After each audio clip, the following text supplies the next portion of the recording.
You know that little knot you get in your stomach every time you have to log into Kajabi? Like the feeling that if anybody saw the back end of your business, they would realize that you're actually just making this all up as you go along? That's not because you're a fraud. That's because you're running a grown up business on scrappy DIY systems. But it's time for an upgrade. Now, if you want to run your business like a CEO, the first thing you need to do is take stock of what you already have. And that's what we're going to do together right now. Today, I'm going to walk you through my Kajabi Command Center template. This is the exact tool that I use with my private clients to help them see what's working, what's just taking up space, and how to organize it all. There's a link to the template in the description below so you can grab your own copy and audit your business alongside me. This is my Kajabi Command Center spreadsheet template. And so this first section just has a list of pages and then internal link and external link. These are all what I consider the kind of core website pages. They're not related to any specific funnel or marketing campaign. So for example, the homepage, we need just the internal link and external link. You'll find those in Kajabi by going to under website. My homepage is set up as a landing page. So it's right here. I'm going to right click and open this in a new tab. And then I'm going to capture this link. I'm going to copy and paste it into my spreadsheet here. So yours will say something similar, app.kajabi.com/admin, blah, blah, blah. What this means is that you need to be logged in under your Kajabi account or logged in as an admin in order to access this page and make changes to it. So this is just for your team, just on the internal end. I also want to add the external URL. So I will go over to the right where that little link icon is and it says copy URL. I'll click there and then go back into my spreadsheet and paste that in under the external link column. So this means that if I want to make any changes to this page, I click internal link. If I want to share this page out with somebody publicly, I click external link. Where it gets more involved is where we're asking people to take an action, such as signing up for your email list or your freebie or purchasing something. So for those, there's just more pieces to it: products, offers, pages, email sequences. And the way I have it set up on the spreadsheet is that there is a box outlining all the pieces associated with each of these funnels. So we'll go through this sales funnel and I'll show you how I would build out this spreadsheet. First, I'm going to split this screen so that I don't have to keep jumping between windows. Hopefully this will be a little bit easier for you to see. So in this example, what I'm selling, what the sales funnel is for a course. So a course is a product. I'm going to go to my products and courses. And I just have this one demo course. So I'm going to update the spreadsheet with the name of product, which is demo course. And then same thing, I need an internal link and an external link. I'm going to click in to this course. Now I can grab this URL at the top of this split screen and pop it in. I also want that external link, so what's like a participant would see. So you can go to this little eyeball icon and preview full access. It's going to open up in a separate window. And I'm going to grab this. So that's my external link. Okay.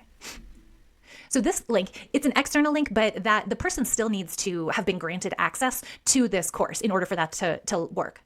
So if they're not logged in as a user or a member, then when they click that link, it'll take them to a login screen, and then they'll log in and then they'll get inside the course. So step 2, I have these 2 offers. That's because usually people have at least 2 different offers, like a pay in full offer and a 3-month payment plan. So I'm going to include both of those in this spreadsheet. I'm going to go to sales and offers.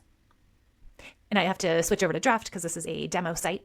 And the 2 offers that I have here are course name plus full pay, course name plus payment plan. So I'm going to update where it says name of offer. And then I'm going to, actually while I'm here, I'm going to get the link. I know that this is always going to be that external link. So I'm going to pop it in here under external link.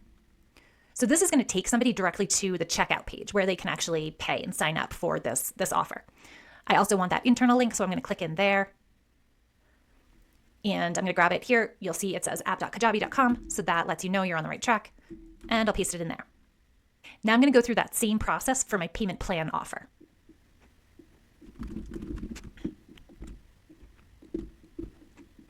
Next, I have my sales page. So they are listed under website. I'm going to landing pages. And I have this course name plus sales. And this would also be a good time for you to establish some naming conventions if you haven't already, because you might have multiple sales pages, multiple thank you pages, and this one course has a thank you page, a sales page, maybe a waitlist page. So the structure that I use is the name of the program plus what kind of a page it is. So I'm going to copy this link.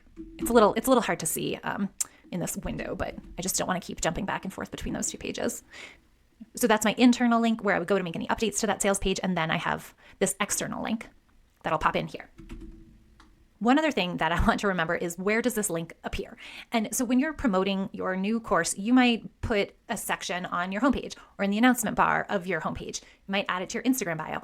And then let's say a couple months later, you're between launches or you're on a wait list or whatever happens. It can be hard to remember where all you share this link out. So I'm going to add it to this spreadsheet so that in the future, if I'm making changes, I know exactly where to review and where to update. So this, I have a dedicated section, it's in my email footer and my link in bio, right? That's just gonna make things a lot easier for when you have to come back and update in the future. Next, we have that post-purchase thank you page, which is listed under website, landing pages. Mine's called course name plus thank you. So I will add that here.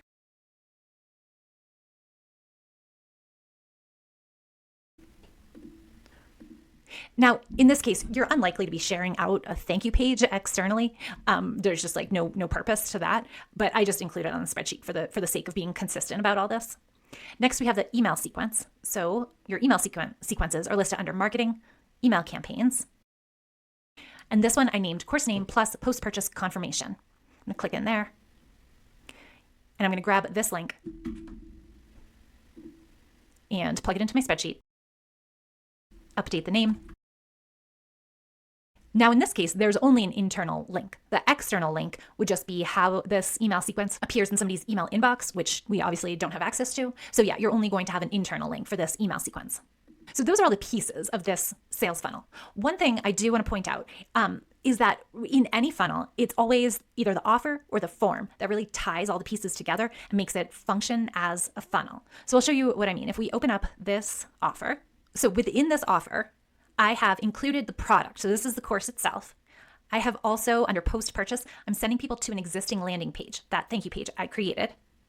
And under automations, I have an automation so that when somebody purchases, they're subscribed to this post-purchase email sequence.